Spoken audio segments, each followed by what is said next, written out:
प्रिय दर्शकों, नमस्कार। आज मैं आपको ज्योतिष के कुछ रहस्यमयी और अकाट्य सूत्र बताने वाला हूं। कुछ ऐसे सूत्र जिन्हें आप किसी भी कुंडली पर लागू करेंगे तो अधिकतर आपको इन सूत्रों का प्रभाव सटीक ही प्राप्त होगा। आज के कुछ सूत्र नवमांश कुंडली से, कुछ दशमांश कुंडली से, कुछ कुंडली में बनी ग्रहों की विशेष स्थिति से जुड़े हुए हैं। अगर आप आज की वीडियो को ध्यानपूर्वक देखेंगे तो आपको ये कुछ सूत्र जो मैं आपको बता रहा हूं ये प्राप्त भी हो पाएंगे, और अगर आप इन्हें किसी कुंडली पर लागू करेंगे तो आपको उनका प्रभाव भी सटीक मिलेगा।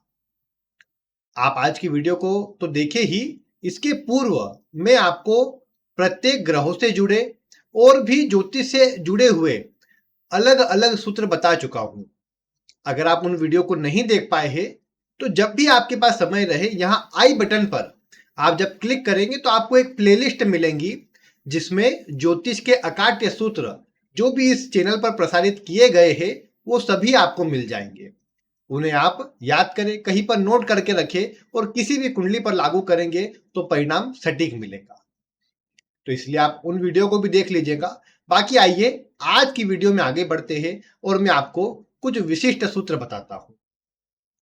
सबसे पहला सूत्र मैं आपको दशमांश कुंडली से जुड़ा बताता हूं, जिसे D10 चार्ट कहते हैं। दशमांश कुंडली हमारे कर्म को दर्शाती है। करियर कहना तो गलत होगा, हमारे कर्म को दर्शाती है। हम कैसे कर्म करेंगे, अच्छे या बुरे।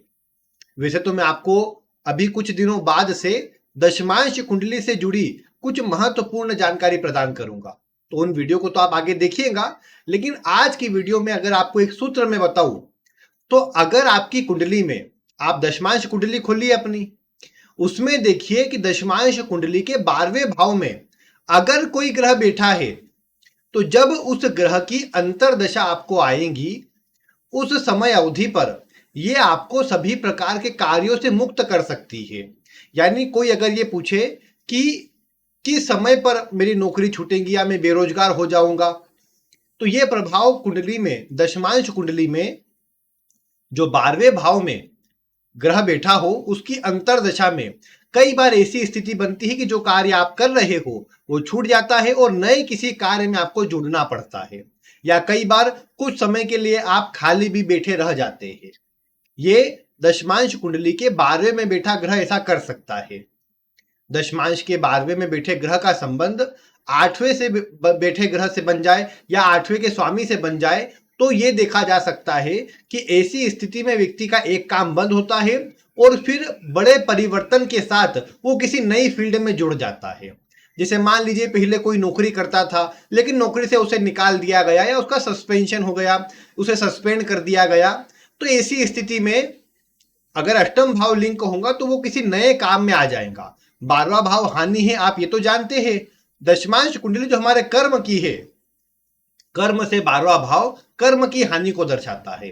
अगर 12वें भाव का और 10वें भाव का दशमांश कुंडली में संबंध हो तो यह किसी संत की कुंडली होती है, क्योंकि संत को किसी प्रकार के करियर से कोई मतलब नहीं है। उसे समाज सेवा या कार्य करना, ऐसा कर्म करना है जो समाज के लिए हो, और 12वां भाव परोपकार दान धर्म का होता ही है, तो उससे जुड़ा कार्य करने में वो जुड़ जाते हैं। तो इसलिए दशमांश के 12वां भाव में आप देखिए कौन सा ग्रह है, और वो ग्रह आपको कार्य में बड़ी परिवर्तन या बड़े कुछ कमजोरी वाली स्थिति दे सकता है, जिससे बड़ा परिवर्तन आपके जीवन में आ जाए, या आपको विदेश से जोड़ सकता है, क्योंकि 12वां भाव विदेश को दर्शाता है। तो ऐसी कुछ बातें सामने आ सकती है।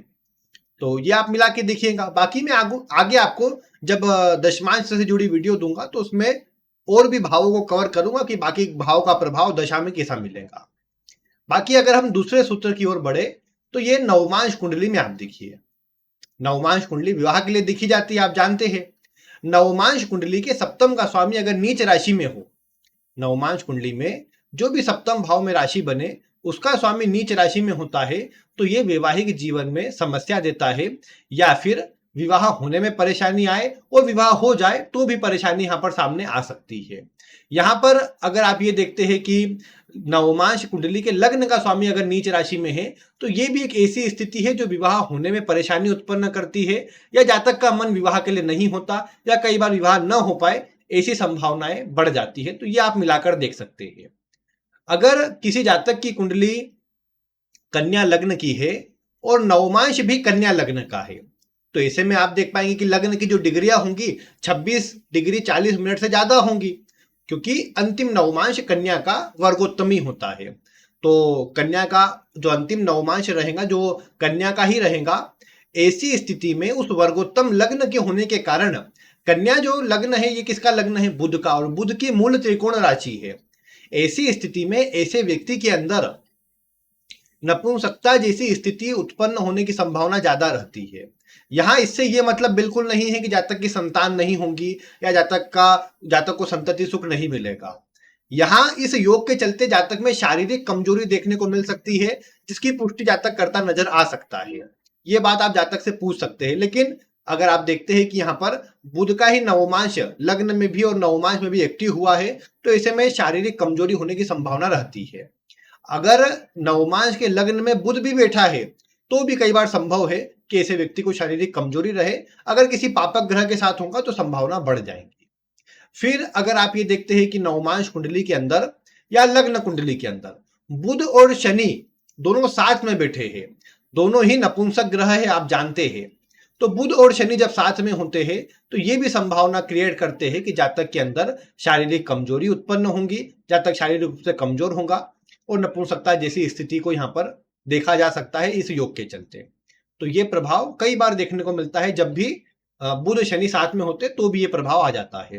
भले इससे मैंने जैसा कहा संतान आदि में ऐसा नहीं कहा जाएगा कि व्यक्ति को संतान होगी ही नहीं, लेकिन शारीरिक रूप से कुछ कमजोरी तो जातक के अंदर पाई जाएंगी। ये बात यहाँ देख सकते हैं।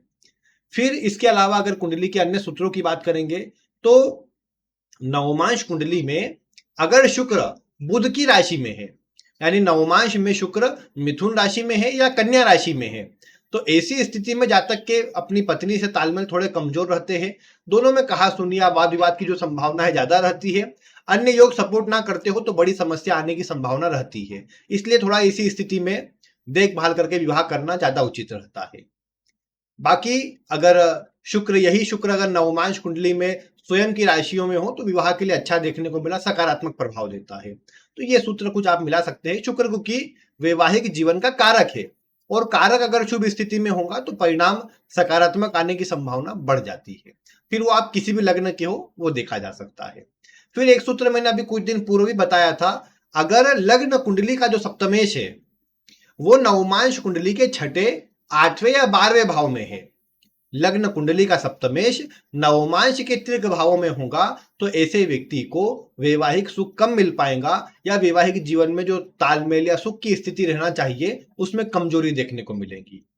यहां फिर मैंने विवाह से जुड़ा एक सूत्र ये भी आपको बताया हुआ है कि अगर गुरु और शुक्र दोनों की दोनों लग्न कुंडली में तृक भाव में बैठे हो, यानी छठे 8वें या 12वें इन्हीं भावों में दोनों के दोनों बैठे हो, तो ऐसे में भी वैवाहिक जीवन का सुख कम मिल पाता है।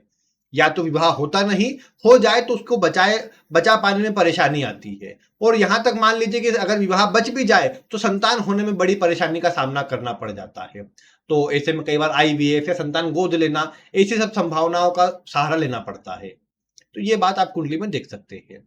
बाकी फिर अगर आप कुंडली के अन्य योगों की बात करेंगे, अन्य सूत्रों की बात करेंगे, तो सप्तम भाव में, लग्न कुंडली के सप्तम भाव में मंगल अन्य किसी पापक या क्रूर ग्रह के साथ हो तो ये ऐसी स्थिति में दो विवाह के योग बनाता है।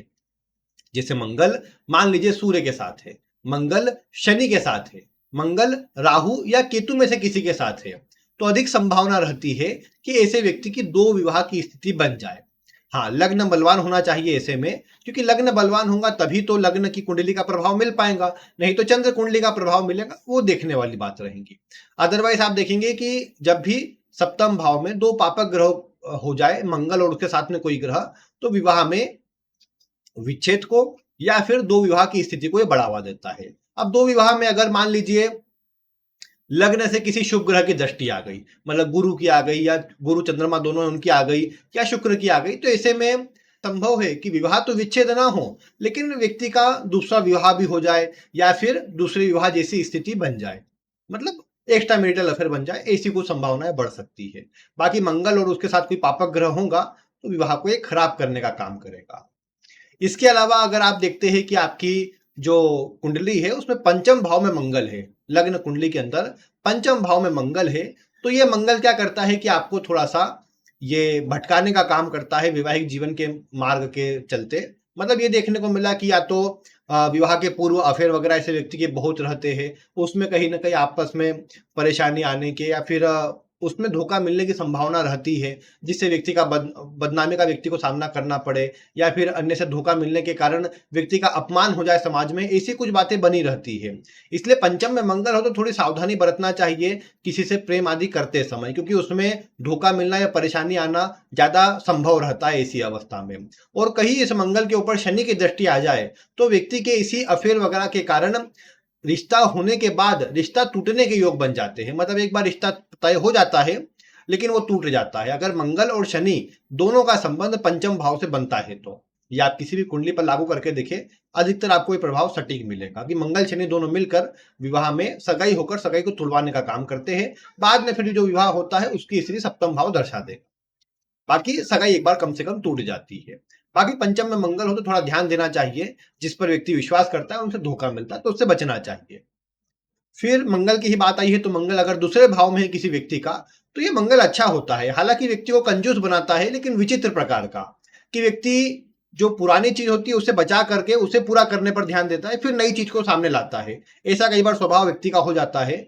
ये भी देखने को मिला कि ये व्यक्ति धन तो अच्छा बचाने का प्रयास करता है, लेकिन इस मंगल के दूसरे भाव में होने से ये जिम्मेदारी उठाने वाला, और घर में अगर छोटा भी होगा तो बड़े भाई के समान ये कहीं ना कहीं व्यक्ति ये बोल सकते हैं आप कि जिम्मेदारी उठाता है बड़े भाई के समान, या घर में मुखिया के समान ये सबको संभालता है, सबकी जिम्मेदारियां उठाता है। मंगल दूसरे भाव में होने पर ऐसा देखा जा सकता है। फिर मंगल दूसरे भाव में हो तो ये भी संभावना बढ़ जाती है कि ऐसे व्यक्ति के जो भाई हो वो दो भाई हो, मतलब दोनों मिलकर दो भाई होते हो ऐसी अवस्था में दूसरे भाव में मंगल होने पर, ये भी देखा गया है कई बार। तो ये प्रभाव दूसरे का मंगल देता है। बाकी अगर देखा जाए तो कुंडली में सप्तम में बुध हो या बुध की राशि हो तो ऐसे में जो जीवन साथी विशेषकर पत्नी जो मिलती है वो थोड़ा कई बार अधिक बोलने वाली या अपना अनुशासन या अपने नियम चलाने वाली, ज्यादा किसी के सुनने वाली ना हो, ऐसी संभावनाएं बढ़ जाती है। यहाँ ये कहा जा सकता है कि अगर बुध कमजोर हो अगर कुंडली में तो ठीक रहता है, लेकिन बुध बलवान हो जाए, मान लीजिए बुध सप्तम का स्वामी है और वो सप्तम में बैठा है, या फिर वो मतलब अपनी ही राशि में बलवान होकर बैठा है, तो ऐसी स्थिति में आप देख पाएंगे कि ये बुध फिर जो जीवन संगिनी मिलेंगी, पत्नी मिलेंगी, वो अधिक बोलने वाली, वाचाल, किसी की नहीं सुनने वाली, क्रोधी, और फिर जब तक उनके अनुसार काम करे, उनके अधीन रहे, ये संभावनाओं को बढ़ाने वाली स्थिति बन जाती है। इसी में एक और सूत्र है कि अगर सप्तम का स्वामी बुध है और ये दूसरे भाव में मेष राशि में है, यानी ये मीन लग्न में संभव है, मीन लग्न के दूसरे भाव में बुध हो अगर, तो ऐसी स्थिति में जो पत्नी मिलती है वो पति को अपने अधीन रखती है या फिर अपने अनुसार काम करती है, ऐसा भी कहा जा सकता है। तो ये बुध के कारण कई बार देखने को मिलता है कि जीवन साथी का स्वभाव थोड़ा ऐसा हो जाता है, कई बार गुस्से में बोलने वाला, कर्कश बोलने वाला, इस तरह की बातें सप्तम में बैठा बुध या फिर बुध की राशियां और मजबूत बुध प्रभाव इस तरह का दे देता है, तो ये थोड़ा कमजोर रहता है। इसमें मिलान के समय थोड़ा ध्यान दिया जा सकता है। बाकी ये प्रभाव कई बार अधिकतर मिल जाता है, तो ये स्थिति बनती है बुध के कारण। बाकी तो आज जो सूत्र बताए हैं मुझे लगता है आज के लिए पर्याप्त है। बाकी तो आप अपनी कुंडली पर मिलाकर देखें, जैसे मैंने कई बार आपको पूर्व में शनि से जुड़ी भी कुछ वीडियो दी है, सूत्र बताए हैं। पंचम के शनि के बारे में कहा, ये क्रांतिकारी योग है, जिद्दी जरूर बनाता है, लेकिन व्यक्ति ने जो सोच लिया वो कर दिखाने की क्षमता रखता है ऐसा व्यक्ति पंचम के शनि के कारण। ठीक है, संघर्ष होगा, मेहनत होगी, लेकिन नियम कायदे स्वयं के चलेंगे, दूसरों की बातें ऐसा व्यक्ति सुनेगा नहीं, समाज के लिए काम करेगा, कुछ अलग काम करेगा। ये शनि पंचम में होने पर होता है। शनि वक्री हो तो व्यक्ति मेहनती होता है, जैसा मैं आपको बताया कई बार, और ये भी नियम कायदों से, मतलब स्वयं के नियम कायदों से चलता है। जो 9 से 5 वाली जॉब होती है वो करना व्यक्ति का स्वभाव नहीं होता, वो अपना काम करेगा या जल्दीबाजी में काम करेगा, ऐसे व्यक्ति को सब्र नहीं होता। ऐसे व्यक्ति को कुछ देर रोक के रखना ये बड़ा मुश्किल हो जाता है। तो ये अगर शनि वक्री हो तो ऐसा देखने को मिलता है।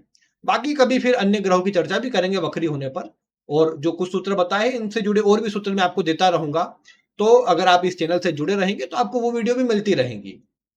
तो इसलिए आप चैनल को सब्सक्राइब कर लीजिए, और आज की वीडियो पसंद आई हो, सूत्र आपको सटीक लगे हो, या आपने किसी कुंडली पर देखे हो ऐसे, तो आप वीडियो में कमेंट करके बता सकते हैं। बाकी आज की वीडियो में इतना ही। वीडियो देखने के लिए आपका बहुत बहुत धन्यवाद।